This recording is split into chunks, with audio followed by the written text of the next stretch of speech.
tahun 1323 Hijrah. Berkumpullah kemudian di Tanah Abang dan Krukut sekarang. Krukut, wilayah Jakarta. 4 orang ulama. Ada Said Al-Fakhir, ada Said Abdurrahman, ada Said Muhammad, ada Said Sehan. 4 orang. Kumpul di situ merumuskan. Kita ini kenapa ya? Sudah 300 tahun kurang lebih. Kita tidak bisa mengatasi penjajahan Belanda. Kalah terus. Apa yang kurang? Dirumuskan oleh ulama, oh kita ini berjuang terpecah-pecah, tidak bersatu. Kita kalah di pendidikan, kita kalah kemudian di sini, kalah di sini, kalah di sini. Kalah dalam logistik, maka kita harus bersatu.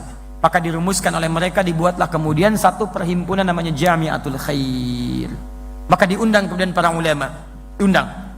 Apa yang disepakati? Kita harus sepakat bikin pendidikan yang berkualitas.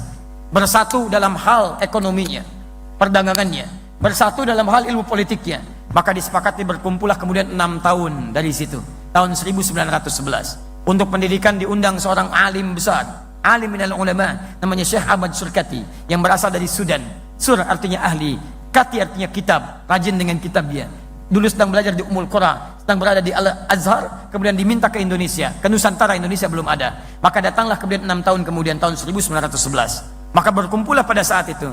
Ada ahli sokongan dagangnya, ada ahli ilmu politiknya, ada ahli pendidikannya. Kayak Ahmad Dahlan dan yang dari Yogyakarta, dari Kauman, yang kemudian mendirikan Muhammadiyah tanggal 18 November tahun 1912, datang ke sana. Kumpul diskusi, apa yang disepakati? Kita harus kompak. Maka dibuat pusat pendidikan Solo. Berkumpullah para pengusahanya, diinisiasi oleh Kiai Haji Saman Hudi, mendirikan Syarikat Dagang Islam. Urusan perdagangan Solo yang support, urusan bisnis Solo yang support, urusan pengetahuan pendidikan dari Jakarta sampai dengan Yogyakarta. Urusan kemudian masalah ilmu politiknya Surabaya, namanya Haji Omar Said Cokro Aminoto, selalu disingkat dengan HOS. Bukan HOS, Haji. Kalau haji itu orang apa? Orang Surabaya, orang Islam. Gak ada negara lain menggunakan gelar haji, tidak ada. Tidak ada agama lain menggunakan haji, pasti Islam. Islam. Haji Omar Said Cokro Aminoto. Perhatikan, 300 tahun tidak terwujud kemerdekaan itu, cuman dalam kisaran 30 tahun hilang 01. 30 tahun berkumpul mereka semua, linknya disatukan. Solo menghimpun para pengusahanya, support untuk kemerdekaan Indonesia. Perhatikan, Jakarta, Jogja kasih pendidikan yang bagus. Sampai sekarang Jogja dikenal dengan kota pendidikan. Teman-teman, Surabaya support bagian ilmu politiknya, orasinya, macam-macamnya. Di antara murid Haji Omar Said Cokro Aminoto adalah Insinyur Soekarno. Didik. Apa yang terjadi? Tidak tunggu lama. 1911 cuma butuh 34 tahun. Tadi 300 tahun gak dapat, sekarang 34 tahun. 1911 tambah 34, 1945. 17 Agustus, hari Jumat, bulan Ramadan, jam 10 pagi, diikrarkan kemerdekaan Indonesia.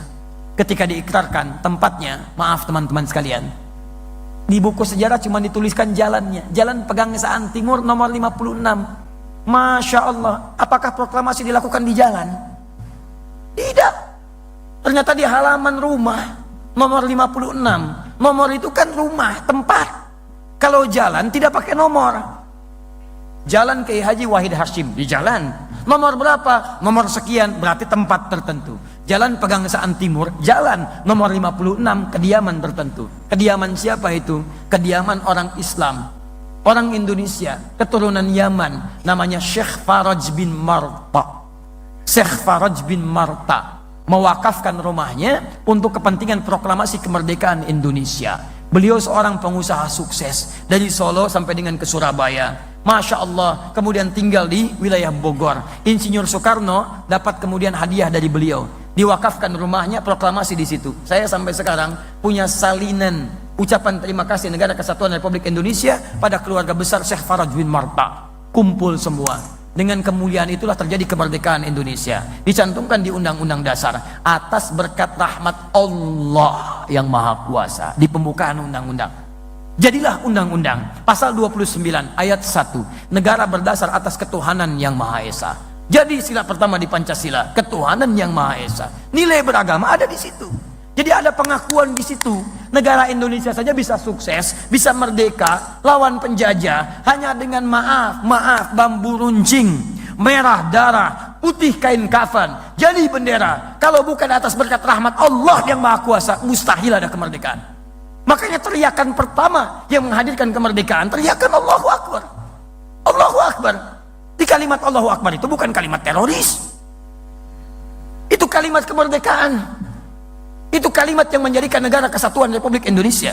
Kalimat yang diakui di undang-undang, di pembukaan disebutkan. Jadi dasar negara, jadi Pancasila. Itu Allahu Akbar. Takbir. Takbir. Allahu Akbar. Di kalimat itu yang mewujudkan negara kesatuan Republik Indonesia.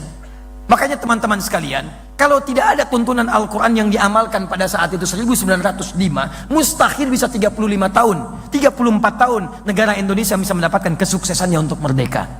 Baca. Dan tidak mudah itu, luas luar biasa. Lihat buku yang sama, halaman 19, paling kanan sebelah atas. Luas negara kita aja, itu daratnya 2 juta kilometer persegi. Lautannya 3.200.000. Kalau dikumpulkan Eropa semua kumpul, belum sampai menyamai Indonesia. Satukan Perancis, Belanda, Spanyol, Belgia, itu maaf, belum cukup untuk menjadi Indonesia. Luas. Pulaunya 13.677 pulau. Belum termasuk Pulau Gadung, Pulau Gebang, Pulau Mas dan sebagainya. Luas. Tidak mudah menyatukan itu. Kalau bukan karena Allahu Akbar, bukan karena Quran, mustahil. Nah sekarang pertanyaannya, negara kita sudah merdeka dengan prinsip Al-Quran, dengan prinsip sunnah. Dibawa bahkan utusannya ke Yogyakarta. Silahkan cek di Museum Yogyakarta. Utusan dari Turki datang menyampaikan 2 sifat. Satu bendera warna hitam dengan bertuliskan La ilaha illallah sebagai perlambangan Ka'bah, manhaj Al-Quran. Kedua bendera warna hijau bertuliskan Muhammadur Rasulullah sebagai gambaran dari sunnah. Jadi negara ini dibawa dengan prinsip Al-Quran, dengan prinsip sunnah Nabi sampai ke kemerdekaan. Tinggal kita sekarang bagaimana mengisinya. Masalahnya ada kalangan-kalangan tertentu dari dulu, dari kalangan orientalis, dari kalangan orang-orang yang tidak suka Indonesia mencapai kemerdekaannya. Mereka tahu sumbernya dari Quran, mereka tahu sumbernya dari sunnah. Makanya antum dijauhkan dari Al-Quran dan sunnah. Antum dijauhkan jauh dari Al-Quran. Silakan cek, hanya baca. Quran itu hanya boleh ada di masjid, bahas dalam kitab, nggak boleh muncul di perekonomian. Begitu antum bawa gerakan Quran menuju perekonomian, antum akan banyak diserang. Silakan, kalau cuma ceramah di masjid, antum nggak akan diotak-atik. Tapi ketika antum kumpul, orang Islam pengusaha kumpul, ayo kita masyarakatkan nilai-nilai Qurani dalam masyarakat perdagangan kita. Jauhi riba, jauhi ini, jauhi itu. Bikin misalnya supermarket yang baik, bikin ini yang Islami, baru antum akan disoal. Islam di masjid nggak akan disoal. Tapi kalau nilai Islam dibawa ke politik, antum bawa politik Islami yang jujur, yang baik, hindari korupsi, antum akan disoal di situ. Silakan cek. Bawa ke manajemen, antum akan disoal di situ. Kenapa? Karena mereka takut orang-orang Islam itu akan bangkit, mendapatkan nilai keislaman, memberikan pencerahan untuk dunia. Tidak ada sejarahnya di muka bumi ketika Islam berada di puncak kekuasaan selain menghadirkan kedamaian, ketentraman bagi seluruh umat yang ada di muka bumi. Cek. Islam berjaya di Spanyol, Yahudi ternaungi, Nasrani ternaungi, agama lain ternaungi. Islam berjaya di Nusantara, dengan Hindu nggak ada masalah, dengan Buddha nggak ada masalah. Yang ada masalah ketika Portugis datang ke sini tahun 1511 lewat Selat Malaka, diberikan mandat oleh Paus Alexander yang ke-6 tahun 1494. Setelah itu terjadi perjanjian Tordesillas, bumi dibagi 2, bagi 2 sama Paus. Ya, yang barat, yang timur. Barat Spanyol, timur Portugis. Datang dia, nyasar dulu sampai ke Goa. Balik lagi ke Portugal. Dia hire seorang bernama Ahmad bin Majid, navigator muslim. Tolong arahkan saya kepada pusat rempah-rempah. Datanglah kemudian sampai ke Selat Malaka. Begitu datang ke Malaka, yang dibawa senapan. Anda kalau nggak mau ikut saya, eksekusi. Maka apa yang terjadi? Hindu bermasalah sampai ke Goa. Cina bermasalah ke sana. Yang tadinya harmonis, muncul masalah luar biasa. Terus, begitu sampai Malaka, pengen menguasai Sunda Kelapa. Datang ke Sunda Kelapa, datang bawa senjata, datang bawa meriam. Tidak ikut saya habisi. Masya Allah. Misinya 3G. Sekarang sudah 4G. Dulu 3G. Gold, glory, and gospel. Begitu datang bukan cuma gold, kuasai rempah-rempah emas. Glory, bawa kemenangan, ekspansi. Lihat, dulu Islam datang cuma membuka fatah. Tidak mengekspansi. Yang mundur, maju. Terbelakang, jadi paling depan. Punya pengetahuan. Islam, lihat, masuk ke Spanyol, berjaya. Masuk ke Palestina, berjaya. Masuk ke Nusantara, berjaya. Nggak ada yang diusir, biasa aja. Cuman ahli sejarah belakangan, maaf, merubah nilai sejarah itu sehingga anak-anak sekarang tidak tahu. Perhatikan anak-anak zaman now tuh, ketika mereka belajar tentang sejarah, jauh.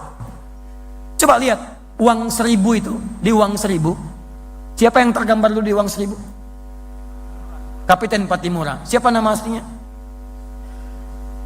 Thomas Matulesi. Dari mana antum tahu Thomas? Kalau disebutkan Thomas, yang terbayang apa? Oh, jangan langsung ke situ aja. Thomas bisa kereta-keretaan, mobil-mobilan, kan? Ada Thomas, kan? Masya Allah, badminton, piala Thomas dan sebagainya. Ada. Tapi umumnya kalau dikaitkan dengan keyakinan itu non Muslim. Dari mana bisa jadi Thomas? Namanya Ahmad. Jauh-jauh Ahmad jadi Thomas. Namanya Ahmad Lusi. Seorang kiai punya pesantren, berjuang melawan ekspansi sampai kemudian dieksekusi. Kok tiba-tiba jadi Thomas? Dari mana Ahmad jadi Thomas? Teman-teman sekalian coba cek lagi. Sejarah kita itu banyak yang tertukar. Ada putri yang tertukar, ada menteri yang tertukar, ada sejarah yang ditukar. Nah, itu masalahnya. Karena kita nggak belajar sejarah dengan benar, kita sudah sejarahnya dipalingkan, Qurannya dijauhkan. Coba silakan cek. Kenapa para ulama berjuang di Jakarta? Karena dulu saat Portugis datang ke Jakarta menguasai, itu kemudian Sunan Gunung Jati, Syarif Hidayatullah menugaskan menantunya. Namanya Fathullah. Fathullah yang menikah dengan anak perempuannya Sunan Gunung Jati. Sunan Gunung Jati itu anaknya dari Syarifah Mudaim. Syarifah Mudaim itu menikah kemudian dengan Syarif Abdullah. Syarif Abdullah itu orang Mesir, seorang ulama. Ya tinggal kemudian di Mesir selama 20 tahun melahirkan Syarif Hidayatullah. Pulang ke Gunung Jati, bertemu dengan kakeknya Prabu Siliwangi, namanya Menarasa. Dikenal dengan Pak Menarasa, kenal dengan Prabu Siliwangi. Menikah dengan Nyai Subang Larang, melahirkan 3 orang anak. Anak pertama Abdullah Iman atau Walang Sungsang lahir tahun 1423. Anak keduanya kemudian dikenal dengan Rara Santang, lahir tahun 1426. Anak ketiga Raja Sengara lahir tahun 1427. Ketika balik lagi kemudian ke Gunung Jati, punya 2 orang anak, laki-laki namanya Muhammad, perempuannya menikah dengan Fathullah, dikenal dengan Fatahillah. Portugis menyebut dengan Valetehan. Ketika Jakarta, saat itu belum Jakarta namanya, baru Sunda Kelapa, dikuasai oleh Portugis, datang ke situ, hantam sana sini, ditugaskan, kamu berjihad ke sana, jihad, buka Jakarta, bebaskan, ambil wudhu, sholat, himpun pasukan, datang, hari Jumat selesai, di bulan Juni, teman-teman sekalian, 1527, datang ke situ, selesai Jakarta, lalu bersyukur kepada Allah. Saat bersyukur itulah kemudian mereka ingat Quran surah ke-48 ayat pertama, Inna fatahna laka fatham mubina, fatham mubina. Dirubahlah kemudian Sunda Kelapa, Batavia menjadi fatham mubina. Fatham mubina kalau dalam bahasa lokal disebut dengan Jayakarta, disingkat jadi Jakarta. Di nama Jakarta itu bahasa Al-Quran. Sampai sekarang hari jadi Jakarta itu, hari jadi yang diperangati, itulah hari pertama kali Jakarta dibebaskan oleh Fathullah dari kungkungan Portugis. Itu teman-teman sekalian, itu kalimat-kalimat Allah. Jakarta dibuka dengan kalimat Allah, Indonesia merdeka dengan kalimat Allah. Kalau ingin sukses, kalimat Allahnya bagaimana? Kembali ke Quran. Maka saatnya antum sekarang kumpul, keluarkan ayatnya, keluarkan hadisnya. Kita harus bantu negara kita untuk bangun dari tidur yang dalam. Jadi antum gak usah macam-macam lah, kita bantu aja negara kita ini. Sebab yakin kalau semua kembali kepada Quran, negara ini akan tenang kehidupannya. Antum tidak usah merubah dasar negara, sudah bagus, orang tua kita sudah membuat itu, gak usah rubah macam-macam.